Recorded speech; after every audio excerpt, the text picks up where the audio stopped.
This is your Tuesday daily delivery. I'm Michael Rand. Happy to be back for another day with all of you. Good show coming up. Jon Marthaler, local soccer writer, podcaster. He's written for the Tribune quite a bit and has a couple pieces actually in today's paper and on StarTribune.com about what comes next for the U.S. women's national team after their early exit from the World Cup. Also gives you some options for who to watch in the World Cup now that the U.S. is out. He and I will talk about some of those things here in just a little bit, but you can also go read those, like I said, Star Tribune, StarTribune.com. Jon and I will also talk about Minnesota United. They've been doing pretty well lately, scoring a lot of goals. Leagues Cup action heating up. Match later on here against Toluca tonight, FS1 and Allianz Field. So check that out. And so Jon and I will talk about all those things here in just a little bit. Have a wild thought at the end of the show. I mean, not a wild thought, a thought about the Minnesota Wild. I just had to correct myself because it sounded like it was a crazy thought I've got at the end of the show. It's not that crazy. Hopefully it's somewhat poignant about Matt Dumba and moving on from the Wild after a decade. First, though, what did I miss? Got some Vikings and some Twins at the beginning. We got to start with the Twins. They stay red hot. They beat the Tigers 9-3, one of those nice blowouts. It's been nice to have some laughers, as we call them, lately. They had one against the Diamondbacks. I believe it was the Saturday game where they just jumped all over them early and could kind of coast the rest of the way. Don't have to expend a ton of bullpen energy. Can give some guys a little bit of rest towards the ends of games, things like that. And in this one, got off to a 7-0 lead, I think, after 2 innings. Couple of big home runs. Ryan Jeffers, who is becoming a very important player for this year's team. I think he's leading them in WAR among position players. That certainly didn't go down after a 3-run home run on Monday early in that game, helped them build that big lead. He's become really important. He's become a starting caliber catcher, and more than that, good defensively, good receiver, and the power lately has been great. Kind of makes you wish maybe they didn't have 3 years and $30 million invested in Christian Vasquez, but Vasquez has been better lately. He's been lauded as a handler of the pitching, and the pitching has been so good, so maybe his value is still there. And, catcher is a position these days where I don't think you can have too much. You want 2 good ones in a lot of cases, kind of like having 2 good goalies, kind of like the Wild seems like they have right now with Marc-Andre Fleury and Philip Gustafsson and maybe eventually Jasper Wallstead here. You can never have too much. The timeshare that's required these days, the physical demands, the mental demands of a catcher and playing that position now these days has changed to the point where if you have a couple of guys that can catch 80 to 100 games, that is maybe the ideal setup. And Jeffers probably going to get some DH time here with Byron Buxton on the injured list and with how well he is hitting. So big home run for Jeffers in this game. Carlos Correa, a loud double for an RBI and a 3-run homer to right field. Ball just kind of kept carrying. I think the wind was maybe blowing out a little bit in Detroit. Might have helped Correa's ball, but not taking anything away from it. They would love to see him get going. He's had some better power numbers lately, some hitting some balls harder, things like that. The biggest takeaway from this game, though, is that both of those 3-run home runs, they were 3-run home runs, so they came with guys on base. They weren't just relying on solo home runs. That's not the only way they could do it, even though those were 2 home runs that gave them 6 total runs, and they were still relying on the home run to a certain degree, but getting those guys on base in front of the home runs makes those home runs count even more, turns this into a blowout instead of a laugher. Bigger thing, though, instead of a close game, the bigger thing, though, is that both those home runs came against left-handed starter. They knocked out Detroit's left-handed starter. They've been struggling all year against good left-handed starters, mediocre ones, bad ones. It had not really mattered. Now they got to a couple of lefties lately, got some runs up on the board, maybe turning the tide just a little bit. Jordan Luplow, waiver acquisition not too long ago here, a few days ago. Had 3 hits in the game. He is brought in specifically to hit lefties. So that piece of it looking up a little bit for them, and everything else just generally looking up for them. 5.5 games up now on Cleveland in the AL Central. Just 48 games left for the Twins this season. That's a pretty good-sized lead at this point in the year, especially with the way everybody else in the division is trending.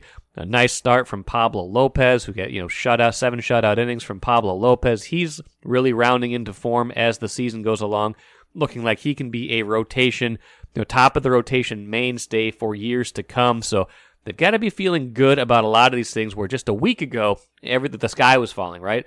Couldn't hit lefties, didn't do anything at the All-Star, or didn't do anything at the trade deadline, losing 3 in a row to Kansas City, division lead down to a half game. It's funny how things can change in a week.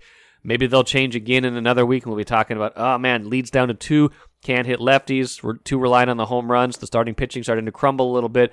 You never know. Right now, though, it feels like they're going pretty good, and feels like this will be a team that's starting to maybe trend upward over the last couple months of the season. Now, the Vikings, on the other hand, released their first depth chart. I want to get into that a little bit. Official, unofficial, however you want to term it. Head coach Kevin O'Connell warned us in no uncertain terms, do not read too much into this. Here was O'Connell generally speaking about the depth chart. And then I know we officially or unofficially released the depth chart today. The first one, while we're very much into the competition, right in the meat of the competition phase of training camp, I would not over-evaluate any one particular area. We got a lot of jobs guys are still fighting for, and we're going to allow not only our practices but joint practices and preseason games to play out before we make any final determinations. Now, he's right, of course, right? There's still a month before the regular season starts. They have not had a joint practice. They've not had a preseason game yet to even really see these guys in a real setting. So I get it. He's right. We're not going to read too much into this. But if we're going to read something into it, I think one area that we can kind of pick out is running back. So it's interesting to see how that depth chart shakes out. Alexander Mattison at the top right now, number 1. No Dalvin Cook anymore. He's been at the top of the depth chart when healthy pretty much since he came into the league 6 years ago. Now, he's gone, of course. Salary cap casualty, moving on. Alexander Mattison here is the starter now. Number 2 on the depth chart right now is Kene Nwangu.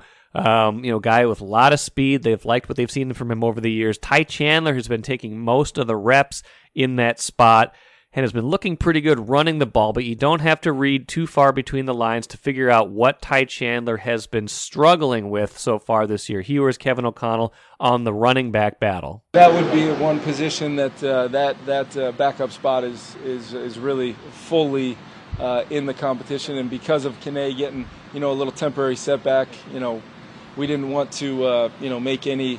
I can tell you that sheet of paper, we are not making any decisions at this point, and really want to see those guys get a full body of work before we determine overall what that position looks like. But Ty's been really solid in running the football and showing those instincts that we saw last year in the preseason that we're excited about, and he continues to grow from an understanding of protection and what are my rules on this play pass protection versus that. It's third down against this defense, and there's a lot of stuff going on. It's been fun to see him stressed. There's been some times where he's handled it really clean, and then there's been other times you see Curtis Modkins walking right up to him after that play ends, and those are all growth moments that we hope to see. Consistency is the word with a talented player like Ty, and then with Kene's skill set, it's just getting him back and getting him into a groove, so then you can start giving him the opportunity to show those things as well. Ty Chandler wants playing time. He's going to have to get better in pass protection. It sounds like it's a work in progress. I think that's a term to say it's not what they want right now. He's been running the ball really well, but you got to be able to hold up in pass protection. You don't want Kirk Cousins groaning and moaning on the ground in the Quarterback sequel on Netflix, right? You remember Netflix, the Quarterback documentary that came out not too long ago. So many images and sounds of Kirk Cousins just laying on the ground after taking a big hit, took the most hits in the NFL last season. A lot of that's the offensive line. Some of that's the tight ends. Some of that's the running backs. They got to pick up kind of those free rushers, especially on third down. That can be a role for a backup running back. Ty Chandler sounds like he's got to get better at that if he's going to be on the field in certain situations. I think Alexander Mattison is pretty good at it. He is at least a willing blocker, has been good at it in the past. So we'll see where that gets them, where that depth chart goes as they see more of Ty Chandler when Nwangu gets back on the field a little bit more and we can see what he does. But you got to be able to block. You can't just run the ball in this league. You got to be able to block, and that will go a long way to determining the final depth chart, even if we promise that we're not overreacting right now. MGM Wine and Spirits is the choice for savings, service, and a great selection of spirits, premixed cocktails, wines, and of course, ice-cold beers and hard seltzers. With over 30 locations throughout the Twin Cities and beyond, there's an MGM near you. Head to mgmwineandspirits.com to find a convenient location in your area. Get social. Follow MGM on Facebook and Instagram for all the latest news and trends. Make great moments with MGM Wine and Spirits, your locally owned and operated choice for over 50 years. Save time, save money. Shop MGM. Let's bring in Jon Marthaler, local soccer expert. I hope I can call you that. Does a lot of writing and podcasting about soccer here in the Twin Cities. Had him on a couple weeks ago, maybe it was, before the World Cup started. Jon, it feels like everything you said before the World Cup started, especially about the U.S. team, more or less came true, and yet it still feels disappointing that they're out in the round of 16. Explain why I feel that way. Well, I think it's fair to say with the U.S. women's national team, there's always sort of a desire to find a crack in the facade with a team that has won the last two World Cups. And so before the World Cup, we looked at them and said, well, they've got a lot of players out hurt. They're in between eras a little bit. They've got some older players. They've got some younger players. I did not think their defense would be good. And I was wrong about that because they only gave up 1 goal in 4 games. So Naomi Girma was the star of the tournament for the U.S. women's national team. She's 23 years old, and she's going to be the starting at center back for the Americans for the next dozen years. But at the same time, you say all these things. We said a lot of the same things before 2019 when they were talking about repeating, and they just came back and won the whole thing. So I think for the most part, we could find a lot of reasons before the tournament that the U.S. maybe wouldn't win. But I think there was still some expectation that even if they didn't win, they would be there or thereabouts, because they're always there or thereabouts. They've never finished worse than third at the World Cup. This is, by 2 rounds, their worst showing ever. So to have them go out on penalties to Sweden again, this happened in the 2016 Olympics, and it's happened again here. It's obviously disappointing. And I think the other thing that was particularly disappointing, not just about the result, but the way they played, was frustrating and confusing in a lot of ways. So even for the result, I think it was disappointing overall. Yeah, I think that's fair to say. And we talked going in about kind of like you said, between eras a little bit, and some of the up and comers that they hope to kind of showcase and carry the torch and kind of become that next generation. Some of those players were hurt. Maybe some of them weren't quite ready for an elevated role. But at the same time, I mean, is it that simple? Are they just kind of like, even like great college basketball program, if we might have a parallel, like might have a down year or two, and it just happens in this case to be during a World Cup cycle? Or are there kind of bigger signs of worry that, hey, the Olympics next year, the World Cup again in 4 years, it might be the same story, or at least it's going to be a lot harder than it ever was? Yeah, I think that most of the people who watch this team, and I'm as guilty of this as anyone, are, in a few ways, are bending things to fit the narrative of the world catching up with the United States. I've written about this before. And in some ways, that's true in the sense that other countries are investing in this now. I was listening to the podcast you did with Pat Royce, and he was mentioning that in 1991, when the World Cup started, there was nobody paying it. There was very few countries were actually paying attention to this. It was not the U.S. taking on the greats of world soccer because those countries were not paying as much attention. Now there's been a sort of, that interest gap is closed. That attention gap is closed a lot. Women's soccer is more popular than it's ever been in a lot of different places around the world. So in one sense, that U.S. advantage is gone. And some of the other advantages they've had, whether it was from having college soccer as a youth development system, from having a deep professional league, those gaps have eroded a little bit as well. So some of the stuff that the U.S. was lucky on, in the fact that they were starting with college soccer as a development system, whereas nobody else in the world had anything going on, and that interest gap that keep going, some of that stuff has gone away a little bit. And so talking about how the U.S. has let the rest of the world catch up, it's not so much anything the U.S. could have prevented as the rest of the world finally getting to where the U.S. always was. What they have to do now, and what they're going to have to figure out, is how can they continue to continue to develop things in the best way without falling behind these countries that are finally starting to take an interest. And I'm especially talking about the European powers, like whether it's England or the Netherlands, or even the countries that still haven't caught up, like Italy or Argentina or even Portugal a little bit, that still have some development work to do. But as women's soccer is only going to grow towards that and towards those countries being involved in this.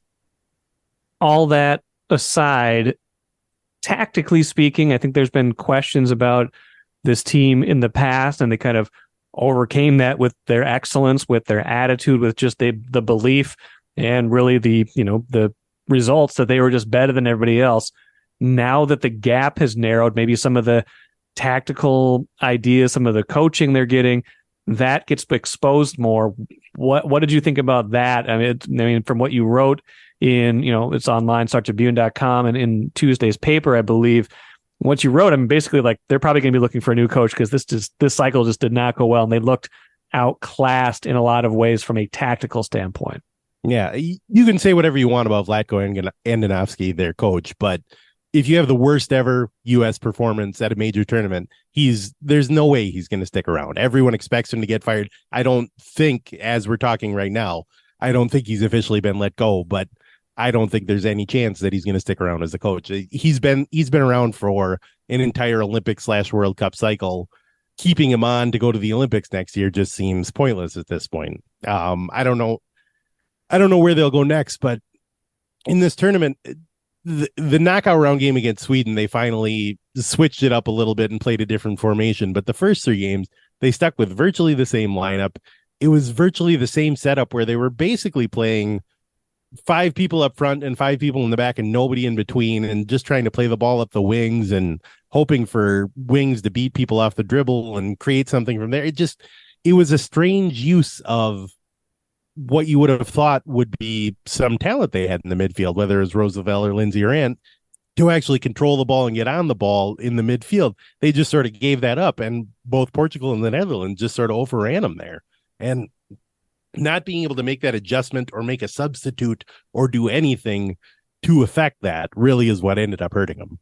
That makes sense. And if we were talking about just, we're talking about, tactics, we're talking about things like that. I mean, how much to your, maybe this wouldn't have mattered too much in the end, but, finishing second in the group, which, was necessitated by those last 2 draws, and they got passed by the Netherlands. If they could have beaten Portugal, they'd be ahead in the group more or less.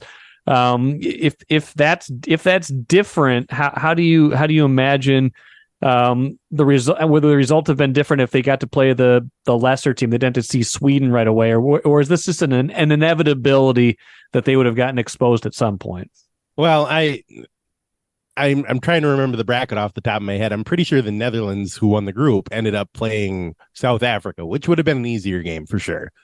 And I think while the U.S. and Sweden, it was a little bit more evenly matched, because there's always the chance of what happening, especially with Sweden, which has been sort of a nemesis for the U.S.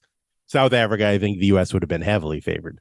That said, the Netherlands is coming up against Spain in the next round. So Spain is Spain, and they've got their own problems, but I don't think you would have looked at the U.S. and said, well, now that they've only got to go through Spain, and then I can't remember Japan maybe in the next round, they would have been in the same side of the bracket anyway. Getting those teams, I don't think you would have looked at it and said, well, they would have had a very easy run through the tournament, but if only they hadn't had to play Sweden, they would have come up against this kind of problem at some point anyway. So a couple more things on this that I want to pick your brain on, a couple of Minnesota United questions before we go. We know what happened right now. We know this wasn't their year for whatever combination of things that happened. As we think, though, about 1 year out, 4 years out, if we're thinking about the Olympics, we're thinking about the next World Cup. What's optimistic still about this team, and what are the particular challenges as they try to kind of get back at least to this spot that they want to be?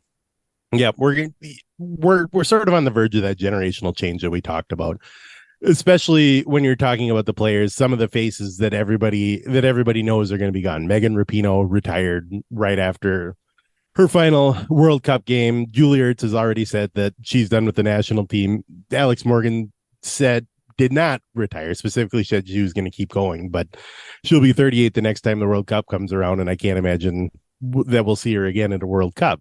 So some of the young players, we mentioned Naomi Girma, they have a lot of young attackers. Sophia Smith was obviously one of the standouts. Trinity Rodman was in the starting lineup most of the games as well. But they've got Alyssa Thompson. She was just 18 years old at this World Cup. She didn't get a lot of playing time, but obviously she's one of the NWSL's up and coming attackers. And then we talked a lot about injuries, but Mallory Swanson was their breakout star last year. She's 25. Katerina Macario was sort of the next big thing. She was injured. She's 23. So these are attacking players that they're going to depend on in the next cycle. And when you move back a little bit, they still have players like Lindsey Horan is on the right side of 30. Rose Lavelle is, I think, just past 30. Some of the other players, obviously players in all sports age better than they used to. They age better than when we were kids, but some of the other players like Crystal Dunn are on the wrong side of 30, but still in sort of that prime that they're still potentially going to be part of the team for the next 1 to 4 years. So they've still got a core. It's just a matter of getting back to doing what they do well. And it also depends on who the new coach is, because we don't know where they're going to go with that. So these aren't players like on 1960s Topps baseball cards or old hockey cards that are 28 but look like they're 62. I know. Every one of them looks like they've been smoking 4 packs a day since they were 12 years old. Those old baseball cards are just so depressing. And old hockey goalies, they took a lot of. I mean, they didn't wear masks. They didn't wear masks for a while, John. It was crazy. You remember Keith Atherton from like the 87 Twins?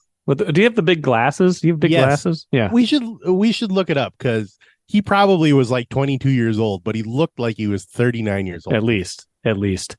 So if you've only been watching the U.S. matches, but now that, of course, is not possible anymore, who should you be either rooting for, interested in? Because this cup is far from over. We still got a couple weeks left. What else is there to watch?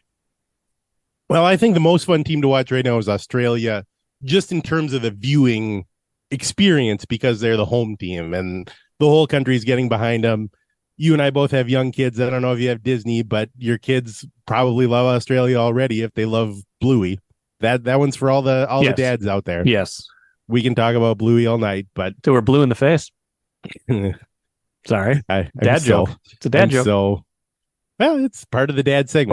Part of the dad genre. It's what we do. I think Australia is the most fun team to root for right now. I think the best team left in the tournament is Japan.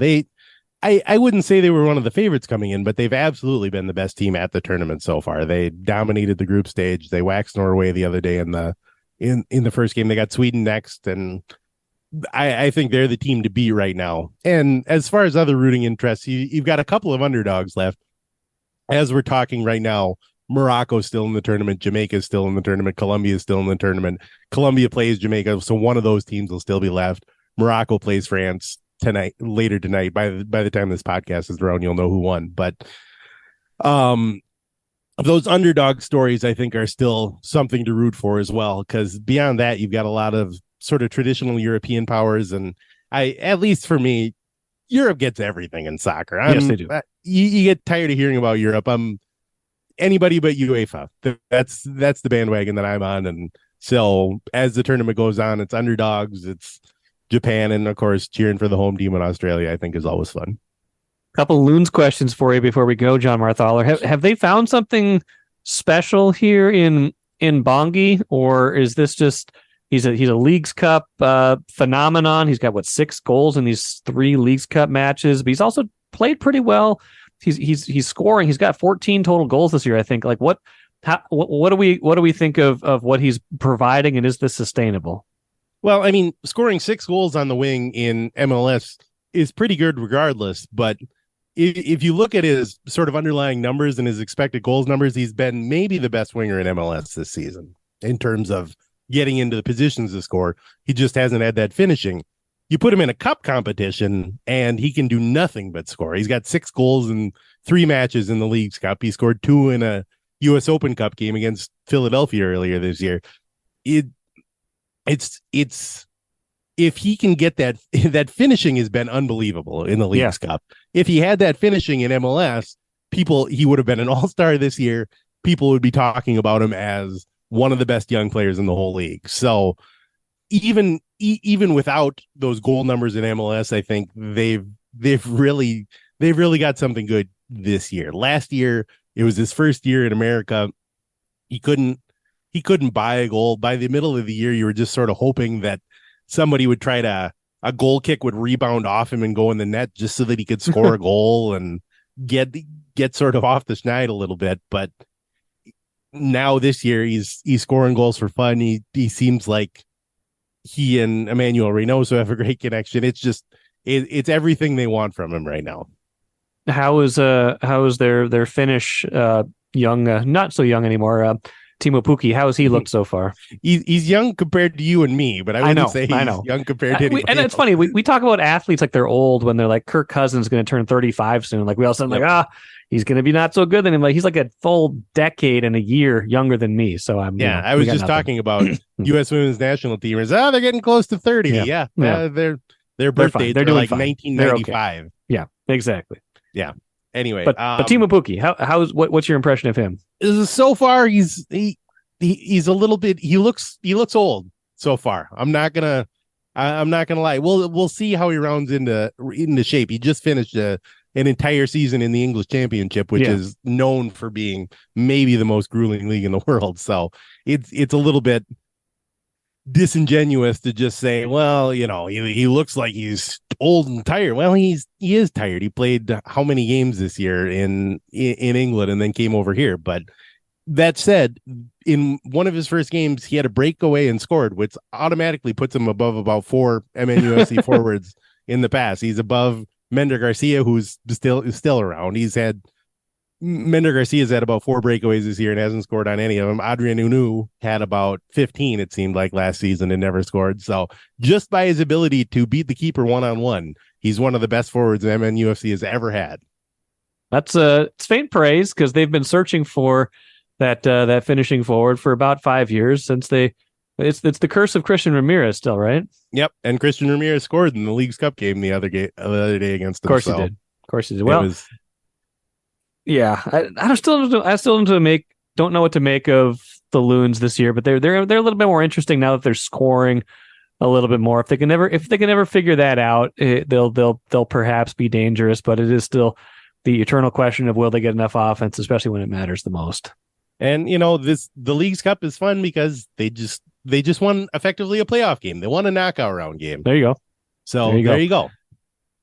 Well, for all things soccer, we always turn to Jon Marthaler. Appreciate the time again today. Am I in the 5-timers club now? What's that? Am I in the 5-timers club now? I don't know. If you are, I've got a patch for you. I've still got some patches if you'd like one. Finally. If you'd like I got my members only jacket ready, and there you go. We'll attach it to. I got Chris Hine the jacket with the patch on it, but I offered to other people. Nobody else seemed as interested in it as Chris Hine. I think he's got he was the first one, and he kind of has that Saturday Night Live history. He wanted the jacket pretty bad. So I don't know if he still wears it or not, but I can get you the patch at the very least. We've got some extra patches. Yes, that's all I've ever wanted. Okay. I can be done now.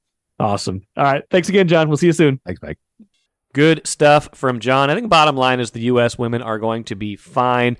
I think this was just kind of a down cycle, a confluence of factors that caused them to get bounced early. The rest of the world catching up to a certain degree. The U.S. kind of being between rosters right now. Maybe a little bit too much young, a little bit too much old, not enough in the middle. That won't be the case in 4 years. They've got a lot of talent. They've got a lot of invested in this. I think by 2027 in the World Cup, we will see a much different story, but they've got to go out and do it. They've got to get better tactically. Seems like they might need a new coach, maybe definitely need a new coach, and they've got to reckon with their place in soccer right now as it stands. Let's finish with the cooler. I don't want to just let Matt Dumba's departure go because we haven't really talked about it that much. Didn't get into it with Royce on Monday. But even if we knew this was coming, we knew Matt Dumba was not going to be with the Wild this year because of the way the salary cap shakes out. He signed like a 1 year, about a $4 million deal with Arizona. Even that's too much for the Wild right now, unless they would have traded somebody or shed some other salary. They've got young guys coming in, Brock Faber, Kalen Addison. Those guys can fill his minutes. But This is a guy that played almost 600 career games in Minnesota over a decade, almost 50 playoff games. This is a guy who's been a mainstay, kind of a bridge to that past era, that Suter-Parisi era that tried but didn't quite get over the hump. A lot of playoff appearances, couple first-round advancements, but nothing more than that. He's kind of a bridge to that. Now he's gone. Guy who was really good on the ice, really important off the ice. I think about 2020, his work with social justice, racial justice, in the wake of the killing of George Floyd. His involvement in the community has been very important. His play on the ice has been very important. He will be missed here, and sometimes even when it's a foregone conclusion that someone will be gone, we tend to kind of breeze past the exit, and I don't want to do that because Matt Dumba deserves a little bit more than that at the very least, so I will be curious to see how they make up for what they are losing from him on and off the ice. That will do it for me today. Thanks for joining me on today's show. I'm expected to be joined by Timberwolves assistant coach, longtime college basketball and pro basketball standout Corliss Williamson on Wednesday's show. I got to pick his brain on a bunch of stuff. That should be a fun conversation, so listen for that. Until then, I'm Michael Rand, back at it again tomorrow.